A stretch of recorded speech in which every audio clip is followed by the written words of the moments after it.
गोलीय पृष्ठ से अपवर्तन, तो गोलीय पृष्ठ कितने प्रकार के होते हैं? 2 प्रकार का, एगो उत्तल और एगो अवतल, 2 प्रकार के होते हैं। तो उसमें हम लोग सबसे पहले पढ़ेंगे उत्तल पृष्ठ से अपवर्तन। उत्तल का मतलब समझ रहे ना, बाहर का भाग ऐसे उठा हुआ रहेगा, और अवतल का मतलब धंसा हुआ रहेगा। समझ रहे बात को? सबसे पहले फिगर आप समझिए, उत्तल पृष्ठ से अपवर्तन है ना, तो सबसे पहले हम क्या बनाएंगे? उत्तल पृष्ठ आप बनाइए, उत्तल पृष्ठ। तो इसका गोला हम पूरा करेंगे तो इधर पूरा होगा, कहीं ना कहीं केंद्र आएगा और केंद्र हो जाएगा। और इस वाले लाइन को हम यदि खींच लें इस तरह से, तो इसको हम क्या मान लेते हैं भाई? मुख्य अक्ष। इस वाले पॉइंट को हम मान लेते हैं C, और इसको क्या मान लेते हैं भाई? P। फिगर जितना हम बढ़िया समझेंगे उतना आसान हो जाएगा, और नहीं समझ पाएंगे तो फिर दिक्कत होगा। अब ध्यान से आगे देखें। मान ले रहे हैं कि इस मुख्य अक्ष पर कोई एक वस्तु रखी गई है बाहर की तरफ, O, ठीक ना? आई उत्तल पृष्ठ है, इसके सामने एक वस्तु रखी गई है O। इस वस्तु O का हमें क्या बनाना है? प्रतिबिंब बनाना है। सुने बात को? इस वस्तु O का हमें क्या बनाना है? प्रतिबिंब बनाना है। जब वस्तु O का प्रतिबिंब बनाना है तो प्रतिबिंब बनाने के लिए कम से कम कितनी किरणें चाहिए? 2 ठे। प्रतिबिंब बनाने के लिए कम से कम कितनी किरणें चाहिए? 2 किरण। 2 किरण अपवर्तन के पश्चात एक दूसरे को जहाँ पर काटेंगे वही ना प्रतिबिंब बनेगा। तो इस उत्तल पृष्ठ के सामने एक वस्तु रखी गई है O। इस वस्तु O का हमें क्या बनाना है? प्रतिबिंब बनाना है। तो आप ध्यान समझिए, पहला प्रकाश का किरण हम क्या कर रहे हैं कि मान ले रहे हैं कि इस C को टारगेट कर रहा है, यानी कि इसी वाली लाइन पर चल रहा है। तो जब इसी वाली लाइन पर चलेगा तो हम लोग पढ़े हैं कि जो किरण C से जाता है, यानी वक्रता केंद्र से जाता है, वो अपने मार्ग से विचलित नहीं होता, सीधे सीधे क्या हो जाएगा? चला जाएगा। इस वस्तु O से पहला प्रकाश की किरण निकली, और पहला प्रकाश की किरण निकली और किसको टारगेट की? C को। और जब C से वक्रता केंद्र की सीध में कोई प्रकाश किरण निकलती है और सीधे क्या हो जाएगी? चली जाएगी। पहला प्रकाश किरण हो गया। अब एक ठे प्रकाश की किरण हमको किसी तरह से और इस पर डालें, और अपवर्तन के पश्चात हम क्या कर लें? अपना प्रतिबिंब बना लें। ये बात हुई ना? तो पहला प्रकाश किरण हो गया। अब दूसरे प्रकाश की किरण को हम मान लेते हैं कि दूसरा प्रकाश किरण कहाँ आपतित होती है? इसके सतह पर कहीं आपतित हुई, ठीक। अब जब इसके सतह पर आपतित हुई और इस माध्यम से जब इस माध्यम में प्रवेश करेगी तो अपने मार्ग से विचलित होगी कि नहीं होगी? होगी। अपने मार्ग से विचलित होगी, क्योंकि माध्यम क्या हो रहा है? बदल रहा है। यह आपका विरल माध्यम और I क्या है? सघन माध्यम है। तो जैसे ही माध्यम पर में परिवर्तन होगा तो प्रकाश किरण क्या हो जाएगी? अपने मार्ग से विचलित हो जाएगी। और विचलन समझने के लिए यह बिंदु आपतन बिंदु है। इस आपतन बिंदु पर हमें क्या चाहिए? अभिलंब चाहिए। और बताइए, आपको बताया गया था कि किसी गोलीय पृष्ठ पर अभिलंब की आवश्यकता होती है, तो हम कहाँ से मिलाते हैं? C से। यह बात आपको बताया गया है कि किसी भी गोलीय पृष्ठ पर अभिलंब की आवश्यकता होती है, तो हम उसे कहाँ से मिलाते हैं? C से, यानी केंद्र से मिलाते हैं। तो देखिए ध्यान से, पहला प्रकाश की किरण C को और P को टारगेट की सीधे चली गई, और दूसरा प्रकाश की किरण इसके पृष्ठ पर आई। अब इस वाले किरण को हम लोग क्या कहेंगे? आपतित किरण। और यहाँ पर आ रही है तो क्या है? आपतन बिंदु है। इस आपतन बिंदु पर हमें क्या चाहिए? अभिलंब। और अभिलंब चाहिए तो हम क्या से मिलाएंगे? C से मिलाएंगे। मिला दिए ना, यानी कि वो हाई वाला बताइए क्या हो जाएगा? अभिलंब। ये क्या हो गया? अभिलंब, ठीक ना? देखिए ध्यान से, वस्तु O था, पहला प्रकाश किरण निकला, P और C से गया तो सीधे चला गया, अपने मार्ग से विचलित नहीं होगा। दूसरा प्रकाश किरण निकला, इसके पृष्ठ पर आपतित हुआ, तो इस वाले किरण को आपतित किरण कहेंगे। और जिस बिंदु पर आपतित हो रहा है वह बिंदु क्या है? आपतन बिंदु। इस आपतन बिंदु पर हमें अभिलंब चाहिए, तो गोलीय पृष्ठ है, तो गोलीय पृष्ठ पर अभिलंब की आवश्यकता है, तो हम कहाँ से मिला देंगे? केंद्र से मिला देंगे, अभिलंब हो गया। अब बताइए, यदि प्रकाश की किरण विचलित नहीं होती, यदि प्रकाश की किरण विचलित नहीं होती तो सीधे जाती, सीधे जाती ना। यदि अपने मार्ग से विचलित नहीं होती तो सीधे जाती, लेकिन विचलित तो होगी। क्यों होगी? क्योंकि माध्यम में क्या हो रहा है? परिवर्तन हो रहा है। तो विचलित जब होगी तो देखिए ध्यान से, विरल माध्यम से सघन माध्यम में जा रहा है। तो हम लोग पढ़े हैं कि जब प्रकाश किरण विरल माध्यम से सघन माध्यम में जाता है तो अभिलंब की तरफ झुकता है, अभिलंब की तरफ झुकता है। यानी कि प्रकाश की किरण का विचलन होगा और अभिलंब की तरफ क्या हो जाएगी? प्रकाश की किरण झुक जाएगी। और झुक जाएगी का मतलब कि जो किरण ऐसे जा रही थी अब वो थोड़ा सा झुक जाएगी, नीचे की तरफ जाएगी। यानी कि प्रकाश की किरण झुक जाएगी अभिलंब की तरफ और इस तरह से आगे बढ़ेगी। अपवर्तित किरण, और यही अपवर्तित थी, तो दोनों किरण एक दूसरे को यहाँ पर काट रहे हैं, तो यह क्या बन जाएगा? आपका प्रतिबिंब I। यानी कि वस्तु जो यहाँ पर रखा गया था O, उसका प्रतिबिंब ये वाला हो गया। I कौन सा किरण है? आपतित किरण है। और I क्या है? अभिलंब है। तो आपतित किरण और अभिलंब के बीच बने हुए कोण को आपतन कोण कहते हैं। इसको हम लोग I से प्रदर्शित करते हैं, ठीक। I कौन सी किरण है? अपवर्तित किरण है। और I क्या है? अभिलंब है। तो अपवर्तित किरण और अभिलंब के बीच बने हुए कोण को अपवर्तन कोण, इसको हम लोग R से प्रदर्शित करते हैं। इस वाले एंगल को हम मान लेते हैं अल्फा, इस वाले एंगल को हम मान लेते हैं बीटा, और इस वाले एंगल को हम मान लेते हैं गामा। अब देखिए I और R तो परिभाषित है, कि इसी को आई कहेंगे, इसी को आर कहेंगे, लेकिन एल्फा बीटा गामा हम अपने डेरिवेशन को हल करने के लिए लिख रहे हैं। यहाँ से यदि एक हम लंब खींच लें इस तरह से, और इसका नाम हम क्या दे देते हैं भाई, एन दे देते हैं। इसको मान ले रहे हैं, इस पॉइंट का क्या नाम है, एम नाम है, कर लेंगे।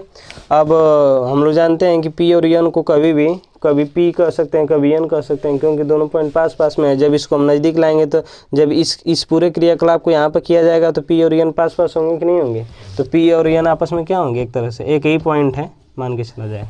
इससे कोई दिक्कत फिगर में, इसमें लगाएंगे स्नेल का नियम। तो स्नेल का नियम क्या कहता है, एन बराबर साइन आई बटा में साइन आर। एन बराबर क्या होता है, एन बराबर साइन आई बटा में साइन आर, कर लेंगे। एन बराबर साइन आई बटा में साइन आर। यह भी आपको बताया गया था, ध्यान सुनिएगा, यह भी आपको बताया गया था कि जिसमें प्रकाश की किरण जाता है उसको पहले लिखते हैं, यहाँ पे लिखेंगे, और जिससे जाता है उसको बाद में लिखते हैं। तो प्रकाश किरण किस में जा रहा है, सघन में दूसरे माध्यम में। तो यहाँ पर देखिए, इसको मान लेते हैं पहला माध्यम है और आई कौन सा माध्यम है, दूसरा माध्यम है। तो यहाँ पर क्या लिखेंगे भाई हम 2, और किससे जा रहा है, 1 से जा रहा है, लिख लेंगे 1 n 2 बराबर क्या हो जाएगा, साइन आई बटा में साइन आर। अब इसका फार्मूला आपको बताया गया था कैसे बनेगा, तो इसका फार्मूला क्या बनेगा बताइए, n2 बटा में n1, n2 बटा में n1 बराबर क्या हो जाएगा, साइन आई बटा में साइन आर।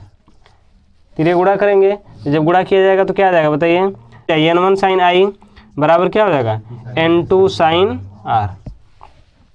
किसी कोई दिक्कत, कर लेंगे इतना, ध्यान समझिएगा। क्या लगाया जाएगा, स्नेल का नियम, और स्नेल का नियम लगाएंगे तो n बराबर क्या होता है, साइन आई बटा में साइन आर, साइन आई बटा में साइन आर। अब देखिए प्रकाश किरण दूसरे माध्यम में जा रहा है और पहला से जा रहा है, तो 1 n 2 बराबर साइन आई बटा में साइन आर, और ये 1 n 2 का फार्मूला बना देंगे तो n2 बटा में n1 बराबर साइन आई बटा में साइन आर, और तिरिया गुणा कर देंगे तो क्या हो जाएगा, n1 साइन आई बराबर n2 साइन आर। मान लिया जाए कि यदि आई और आर क्या है, सूक्ष्म कोण, माना यदि आई और आर क्या हो, सूक्ष्म कोण है, माना यदि आई व आर सूक्ष्म कोण हो, कौन सा कोण हो, सूक्ष्म कोण हो। जब आई और आर सूक्ष्म कोण होगा तो यहाँ से क्या हो जाएगा, साइन हट जाएगा। ऐसा बात बताया गया ना कि त्रिकोणमिति में ऐसा होता है कि क्या हो जाएगा, साइन आई को हम क्या लिखेंगे, आई, और साइन आर को क्या लिखेंगे, आर लिखेंगे, यानी कि साइन वहाँ से हट जाएगा। तो आई और आर यदि सूक्ष्म कोण होगा तो साइन आई को हम क्या लिख सकते हैं भाई, आई लिख सकते हैं, और साइन आर को क्या लिख सकते हैं, सीधा सीधा आर लिख सकते हैं। तो यहाँ से क्या हो जाएगा बताइए, n1 आई बराबर n2 आर, समीकरण नंबर 1। अब देखिए एक त्रिभुज लगाने जा रहा है, त्रिभुज MCI में दिखाई दिया आप लोग को, MCI दिख रहा है ना, MCI देखिए ये MCI। इस त्रिभुज को यदि आप ध्यान से देखिएगा तो इसके अंदर कौन बन रहा है, आर और गामा, बाहर कोण है बीटा। तो त्रिभुज का बताइए इस कोण को हम लोग क्या कहेंगे, बहिष कोण, और बहिष कोण जो होता है वह दूरस्थ कोणों के योगफल के क्या होता है, बराबर होता है। यानी कि बीटा का जो मान होगा वह आर और गामा के योगफल के क्या होगा, बराबर होगा। तो यहाँ पर त्रिभुज MCI में हम क्या लिख सकते हैं कि जो बीटा है, कौन सा कोण, बीटा जो कोण है वह आर और गामा के योगफल के क्या होगा, बराबर होगा। यानी क्या लिख देंगे कि बहिष कोण, कौन सा कोण है, बीटा, बहिष कोण। अब देखिए ध्यान से, अब अगला त्रिभुज लिख रहे हैं। अब त्रिभुज MOC में, MOC आपको दिखाई दिया, MOC MOC दिखाई दिया, MOC है ना। अब MOC में आप देखिएगा तो क्या है, आई है। उसी तरह से आई कौन सा कोण है, बहिष कोण है, बहिष कोण है, तो आई का जो मान होगा वो एल्फा प्लस बीटा के योगफल के क्या होगा, बराबर होगा। ऐसे आपको त्रिभुज दिखाई दे रहा है ना, MOC में आप ध्यान से देखिए तो आई कौन सा कोण है, बहिष कोण है, और आई का जो मान होगा वो एल्फा प्लस बीटा के योगफल के क्या होगा, बराबर होगा। क्यों बराबर होगा, क्योंकि आई क्या है, बहिष कोण है। समझे बात को। तो बहिष कोण जो होता है वह दूरस्थ कोणों के योगफल के क्या होता है, बराबर होता है। यानी कि आई का जो मान होगा MOC त्रिभुज में जो आई का मान होगा वो एल्फा प्लस बीटा के क्या होगा भाई, बराबर होगा। ये अभी कैसे होगा, तो बहिष कोण से होगा, बहिष कोण से। बात समझ गई। इसे हम मान लेते हैं समीकरण नंबर 2 और इसे मान लेते हैं समीकरण नंबर 3। कर लेंगे इतना। अब देखिए ध्यान से, समीकरण 2 और समीकरण 3, समीकरण 2 और समीकरण 3 से यहाँ से हम आर का मान निकाल सकते हैं ना। आर का मान क्या हो जाएगा, बीटा माइनस गामा, होगा ना।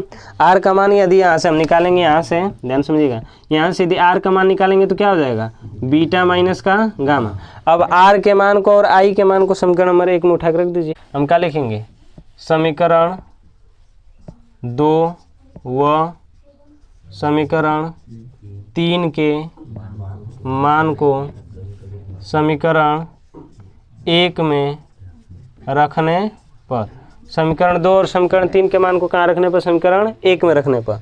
तो देखिए समीकरण क्या है, n1i बराबर n2r, तो n1 आपका तो रह जाएगा n1, और i के मान को रखिए तो i का मान क्या है, अल्फा प्लस बीटा, ठीक।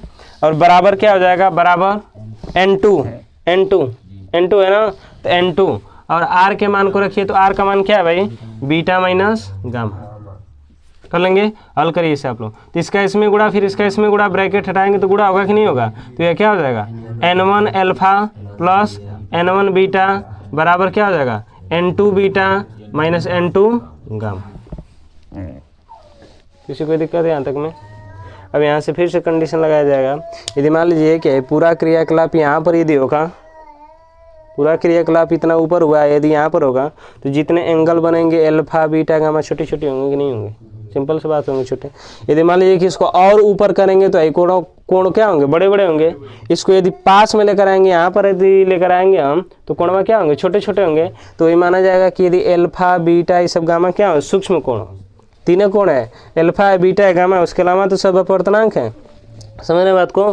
तो हम लोग क्या लिखेंगे कि यदि अल्फा बीटा व गामा ऐसे कोण हो, सूक्ष्म कोण हो। जब सूक्ष्म कोण होता है ना, सूक्ष्म कोण हो, तो सूक्ष्म कोण होता है तो उसमें से साइन का स्टैन हट जाता है, लेकिन यदि सूक्ष्म कोण है तो उसमें साइन का स्टैन जो भी जरूरत है उसको लगा भी सकते हैं। समझ रहे बात को?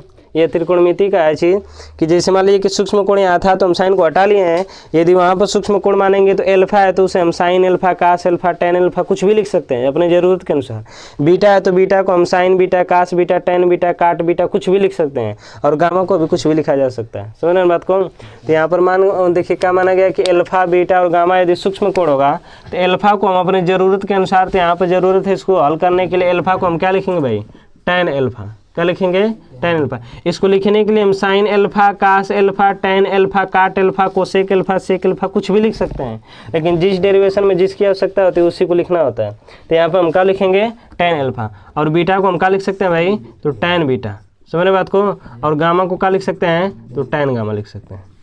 अब यदि हम अल्फा को टेन अल्फा, बीटा को टेन बीटा और गामा को टेन गामा यदि लिखेंगे तो बताइए क्या बन जाएगा, n1 tan alpha plus n1 tan beta बराबर क्या हो जाएगा, n2 tan beta minus n2 ten gamma.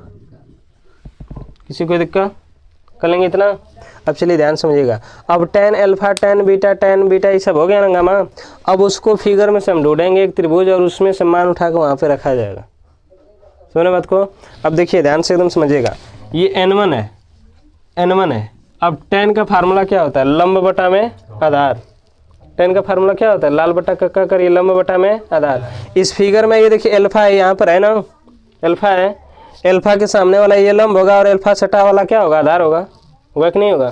तो ध्यान सुनिएगा, टेन अल्फा का रहा है तो अल्फा के लिए देखेंगे तो टेन लंब बटा में आधार, लंब क्या है बोलिए, यमयन, लंब क्या है, यमयन, अब बटा में आधार क्या हो जाएगा, ओयन, आधार क्या हो जाएगा, ओयन। सुनिए बात को, लंब क्या हो जाएगा, एमएन, और आधार क्या हो जाएगा, ओयन। यानी कि टेन अल्फा लगा देंगे तो क्या हो जाएगा, लंब अब बटा में आधार प्लस n1। अब क्या कर रहा है, टेन बीटा, तो बीटा वाला कोण के लिए आ जाइए, बीटा के लिए लंब बटा में आधार, तो बीटा के सामने लंब क्या है बताइए,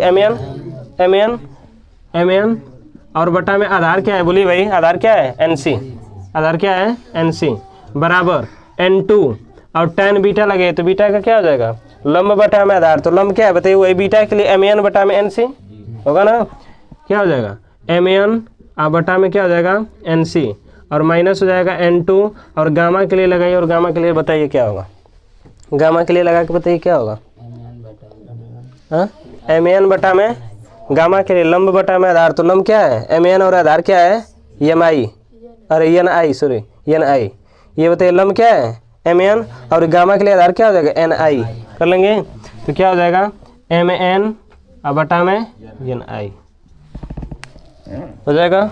अब ध्यान देखिए, इधर Mn ऊपर में कॉमन है, इधर भी Mn कॉमन है, तो Mn इधर का कॉमन लीजिए और उधर कॉमन लीजिए, तो सब Mn ऊपर का गायब, सब पूरा Mn क्या हो जाएगा गायब हो जाएगा। तो इधर क्या बचेगा बताइए, N1 बटा में On प्लस N1 बटा में Nc बराबर N2 बटा में Nc माइनस N2 बटा में Ni। बस समझ आ रही है। अब ध्यान से आप समझिएगा। अब चलिए हम दूरियां नापे, क्या नापा जाए दूरी। अब बताइए हम कहें कि P को N को P जहाँ जैसी जरूरत होगी तो हम कर सकते हैं ना, सभी दूरियां हम P से नापेंगे, तो N को वहाँ से हम सब जगह से हटा सकते हैं।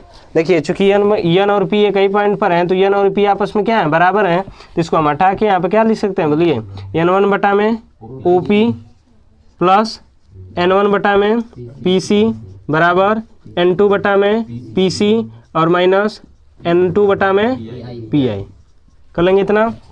अब दूरियां नापिए, तो देखिए ध्यान से OP कर रहा है, OP क्या है वस्तु की दूरी, OP क्या है वस्तु है, वस्तु था ये प्रतिबिंब था ये वक्रता केंद्र है, समझ रहे बात को। OP क्या है वस्तु की दूरी, तो वस्तु की दूरी को कौन अक्षर से लिखते हैं U से, वस्तु की दूरी को कौन अक्षर से लिखते हैं U से। अब बताइए प्लस का U कि माइनस का U, माइनस का U, क्योंकि प्रकाश इधर जा रहा है हम दूरी इधर नापेंगे, तो बताइए OP का मान क्या हो जाएगा माइनस की होती है, क्या हो जाएगा N1 बटा में माइनस का U प्लस N1 बटा में PC ये रहा PC क्या है वक्रता केंद्र है, यानी कि क्या हो जाएगा वक्रता त्रिज्या, और वक्रता त्रिज्या को कौन अक्षर से R से, R बताइए प्लस का R कि माइनस का R, प्लस का बराबर N2 बटा में वही PC आपका है, तो PC बात वही हो जाएगी, तो क्या हो जाएगा R कर लेंगे, ये माइनस हो जाएगा N2 बटा में क्या हो जाएगा PI ये है PI, इसको हम लोग क्या लिखेंगे प्रतिबिंब की दूरी, तो 20 है, और प्लस का भी कि माइनस का भी, प्लस का भी हो जाएगा। अब इसको आप पक्षांतर करिए, तो इसको हम इधर लेकर आते हैं, इसको इधर लेकर आएंगे, देखिए इसको आप इधर करिए और इसको आप इधर लेकर आइए, तो इसको इधर लेकर आएंगे तो क्या हो जाएगा बोलिए N2 बटा में V और माइनस N1 बटा में U आगे से है और बराबर है क्या है N2 बटा में R, और ये वाला इधर जाएगा तो माइनस N1 बटा में R। अब ध्यान समझिएगा, ये हो जाएगा आपका N2 बटा में V और माइनस N1 बटा में U, और नीचे से R कॉमन या लघुत्तम ले लीजिए जो भी करिए आप, तो N2 माइनस N1 कर लेंगे, किसी कोई दिक्कत। चलिए यही बस आपका फार्मूला। गोलीय पृष्ठ अपवर्तन, उत्तल पृष्ठ अपवर्तन। एक आपका उत्तल गोलीय पृष्ठ है, बाहर का माध्यम हम क्या मान लिए विरल जिसका अपवर्तनांक N1, और अंदर का माध्यम क्या है सघन जिसका अपवर्तनांक N2 है। आपका क्या है मुख्य अक्ष पर एक वस्तु स्थित है O से पहला प्रकाश का किरण निकली जो P और C को टारगेट की तो सीधे चली गई, अपने मार्ग से विचलित नहीं हुई। दूसरा प्रकाश किरण इसके पृष्ठ पर आपतित हुई, तो इस वाले किरण को आपतित किरण कहेंगे, और यह क्या आपतन बिंदु है, और आपतन बिंदु पर क्या होगा हमें अवलंब की आवश्यकता है, तो हम किससे मिला देंगे C से मिला देंगे। यदि प्रकाश की किरण विचलित नहीं होती तो सीधे जाती, लेकिन विचलित होगी तो चूंकि विरल से सघन में जा रहा है तो अवलंब की तरफ क्या हो जाएगा झुक जाएगा और यहाँ पर जाएगा। अब दोनों प्रकाश किरण अपवर्तन के पश्चात एक दूसरे को यहाँ पर काट रहे हैं, तो यहाँ पर प्रतिबिंब बन गया I बना लेंगे। अब कोण लिखिए, तो आपतित किरण और अवलंब के बीच बने हुए कोण को आपतन कोण I, और यह क्या है आपका अपवर्तित किरण I, अपवर्तित किरण और अवलंब के बीच बने हुए कोण को अपवर्तन कोण R। यहाँ से हम एक इस तरह से लंब डाल देते हैं और इसको हम अल्फा बीटा गामा हल करने के लिए कुछ भी आप मान सकते हैं। अब इसके बाद हम क्या लगाएंगे स्नेल का नियम क्या लगाएंगे n बराबर sin A बटा में sin R। अब प्रकाश किरण किस में जा रहा है दूसरा माध्यम में जा रहा है, कहाँ जा रहा है पहला से जा रहा है, तो 1n2 बराबर sin A बटा में sin R। अब इसको फार्मूला में बदलेंगे तो n2 बटा में n1 बराबर sin A बटा में sin क्या हो जाएगा R हो जाएगा, क्रॉस मल्टीप्लाई कर देंगे तो n1 sin A बराबर n2 sin R। ध्यान समझिए एकदम सिंपल चीज़ है। इसके बाद क्या हो जाएगा कि मान लेंगे कि यदि I और R क्या हो सूक्ष्म कोण, I और R यदि सूक्ष्म कोण होगा तो यहाँ से क्या हो जाएगा साइन और साइन क्या हो जाएगा हट जाएगा, तो क्या बचेगा भाई n1 I बराबर n2 R समीकरण नंबर 1 कर लेंगे। अब इसके बाद क्या करेंगे ध्यान समझिएगा एकदम सिंपल चीज़ है, त्रिभुज ये वाला लगाएंगे, ये वाला त्रिभुज आपको दिख रहा है ना, यानी कि इस त्रिभुज का नाम क्या है बोलिए, ये वाला त्रिभुज एम सी आई, त्रिभुज एम सी आई में यदि हम लगाएंगे तो देखेंगे कि बीटा क्या है, 22 कोण है। बीटा क्या है, 22 कोण है। तो त्रिभुज एम सी आई में क्या कहेंगे, बीटा जो होगा वह दूरस्थ कोणों के योगफल के क्या होगा, बराबर होगा। यानी कि बीटा का जो मान होगा वह किसके बराबर होगा, आर और गामा के योगफल के क्या होगा, बराबर होगा। यहाँ से यदि आर का मान देख देंगे तो आर बराबर क्या हो जाएगा, इसको इधर भेज दीजिए तो बीटा माइनस गामा, समीकरण नंबर 2 मान लीजिए। इसके बाद ध्यान समझिएगा, अब हम लगाएं इस वाले त्रिभुज में, इस वाले त्रिभुज में, इस वाले में, समझ रहे बात को, इस वाले त्रिभुज में लगाया गया। तो इस वाले त्रिभुज का नाम क्या है, एम ओ सी। एम ओ सी, एम ओ सी में देखेंगे तो आई क्या है, 22 कोण है। त्रिभुज एम ओ सी में आई 22 कोण है तो यह दूरस्थ कोणों के योगफल के बराबर होगा, यानी अल्फा प्लस बीटा के योगफल के क्या होगा, बराबर होगा। समीकरण नंबर 3। समीकरण 2 और समीकरण 3 के मान को समीकरण 1 में रखने पर यहाँ पर रखा गया, समझ रहे बात को। तो मान जब रखा गया तो आई के यहाँ पर आप इसको रख दीजिए और आर के यहाँ पर आप इसको रख दीजिए, तो इतना बना। अब जब ब्रैकेट हटाएंगे तो गुणा हो जाएगा, तो इतना बन जाएगा। इसके बाद हम फिर से मानेंगे कि यदि अल्फा बीटा गामा तीनों क्या हो, सूक्ष्म कोण हो, तो अल्फा को हम क्या लिख सकते हैं, tan अल्फा, बीटा को हम क्या लिख सकते हैं, tan बीटा, गामा को हम क्या लिख सकते हैं, tan गामा। तो इतना बन जाएगा। अब इसके बाद tan alpha, tan beta, tan gamma का मान इस फिगर से ढूंढा जाएगा, तो इतना बनेगा। इसके बाद mn ऊपर से आपका क्या हो जाएगा, कॉमन होकर हट जाएगा, तो ये हो जाएगा n1 बटा में ON प्लस n1 बटा में NC बराबर n2 बटा में NC माइनस n2 बटा में NI। चूँकि n और p और n क्या है, एक ही बिंदु पर हो जाएंगे। यदि इसको छोटा किया जाएगा तो इसलिए n बराबर p, p बराबर n, बात एक ही है। यहाँ से हम चूँकि हम जानते हैं कि सभी दूरियाँ p से नापेंगे, तो n को यहाँ से आप हटा के क्या लिख सकते हैं, p। फिर दूरियां नापने की चिन्ह परिपाटी अब जान ही रहे हैं, यहाँ से मान को रख के हल कर दीजिए, बस हो जाएगा, कर लेंगे।